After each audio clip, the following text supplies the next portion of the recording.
सही अहमद खान के फतवे लगने बाकी थे। ए जड़ा ना बंदा है ए बड़ा ही कमीना है, ए कादियानी है ना, मिर्जाई है और बेदीन भी है।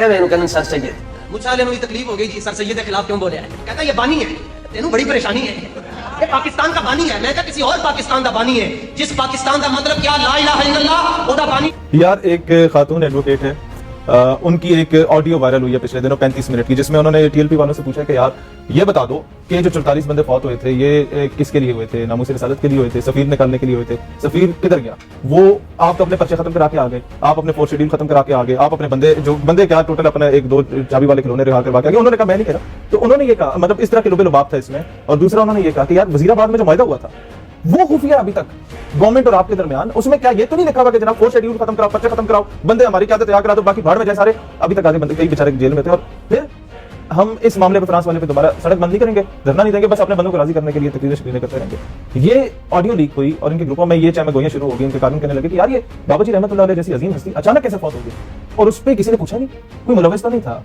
और कैसे उनका पोस्टमार्टम क्यों नहीं होने दिया, और किसने रोका कि जी पोस्टमार्टम नहीं होना चाहिए, ये कौन था?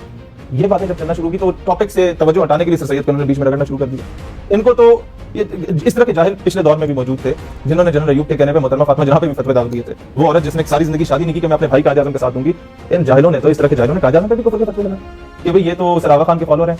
भाई किसी का क्या फिरका है, क्या मसलक है, आप अपने इख्तिलाफ की बुनियाद पर अगले को कादियानी तो ना बोलो ना, ये तो ज्यादती है। फिर आप ये देखें पीर मेहर अली शाह रहमतुल्लाह अलैह जैसी हस्ती, गोला शरीफ वाले जिन्होंने मिर्जा कादियानी मरदूद को मुनाज़रा हराया, उनके बच्चों को ये गालियां दे रहे हैं। सियासी वाले ख्वाजा कमरुद्दीन सैलवी रहमतुल्लाह अलैह जैसी हस्तियां जो तरीक़े खत्म नबूवत में पेश होती थी, उनकी जो आगे साथसाथगान है उनको ये लोग गालियां दे रहे होते हैं कि हमें वोट नहीं देते, ये तुम्हें वोट देने वाला मुसलमान है जो नहीं है वो गुस्ताख है, वो काफिर है, वो कादियानी क्या है भाई, तमाशा बनाया हुआ है। और फिर ये लोगों से वोट मांगेंगे, जाके आप हुजूर को वोट देंगे?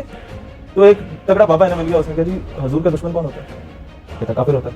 तो भाई बताओ बाकी सारी पार्टियों वाले काफिर हो गए, और जब तुम दूसरी पार्टियों में थे तुम काफिर थे, तो गारंटी दो तुम्हारी तन्हाई उनकी तन्हाई से ज्यादा पाक है, खाल उठाओ कुरान पाक पे।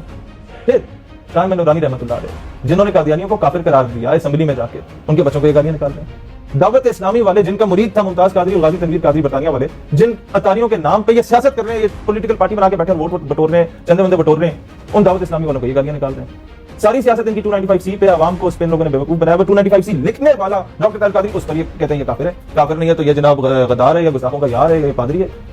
तो अगर हमें गाली है तो इसमें कौन सी नई चीज है? इन्होंने इतने ऐसे ऐसे लोगों को नहीं बख्शा। इन लोगों ने मजीद आप चले जाए, इनको अगर पता चल जाए ना, वैसे तो हैं सारे जाहिल, इनको पता कुछ नहीं है, इन्हें पता चल जाए कि मुस्लिम लीग का बानी सर प्रिंस करीम बाबा खान साहब थे, तो ये पीर जमात अली शाह रहमतुल्लाह अलैह पे भी कुफर के फतवे लगाएंगे, ये मक्की शरीफ वालों पे भी कुफर के फतवे लगाएंगे, ज़िकोड़ी शरीफ वालों पे भी कुफर के फतवे लगाएंगे कि जनाब तुम लोग उस मुस्लिम लीग के हिस्सा थे जिसका बानी जो सरागा खान साहब थे, तुम लोग उसके मेंबर्स थे।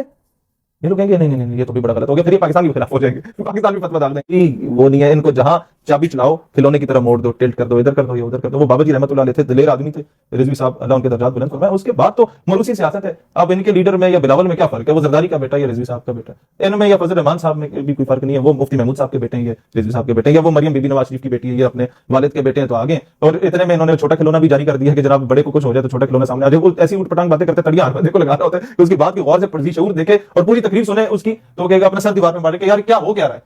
ये लोग नामूस रिसालत की शहादत दे रहे हैं और जिनके पास बाइक नहीं होती थी आजकल पराठों पे फिर रहे हैं, ये कैसे हो रहा है? ये सवाल जब उठना शुरू हुए तो इन्होंने तवज्जो मोड़ने के लिए सर सैयद को बीच में जो है वो घसीट दिया। फिर उसके बाद आप आ जाए, बैंक मैनेजर अपने मुलाजिम को बोले कि जनाब वक्त पे आया करो, वो उसको गोली मार दे, तुम गुस्ताख हो गए। एक फैक्ट्री का ओनर बेचारा क्रिश्चियन था श्रीलंकन, उसको जाके जनाब वो मैनेजर उसको गोली मार दो, और भी लॉजिक ना मिले, ये गुस्ताख था। भाई सबसे ज्यादा 295C को किसी ने नुकसान पहुंचाया तो ये लोग पहुंचा रहे हैं।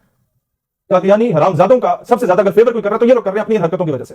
और फिर आगे आ जाए, इनको तो कोई हाथ भी नहीं डाल सकता यार क्या क्या तमाशा बनाया हुआ है पाकिस्तान के। कभी कायद आज़म को गाली, अल्लामा इकबाल को ये लोग गालियां दिया करते थे, कई जाहिल मौलवी, और कुफर के फतवे लगाते थे। आज इनकी रोजी रोटी अल्लामा इकबाल पे चल रही है। इनकी जुमे की तकरीरें मुकम्मल नहीं होती जब तक इकबाल के शेर ना सुनाए।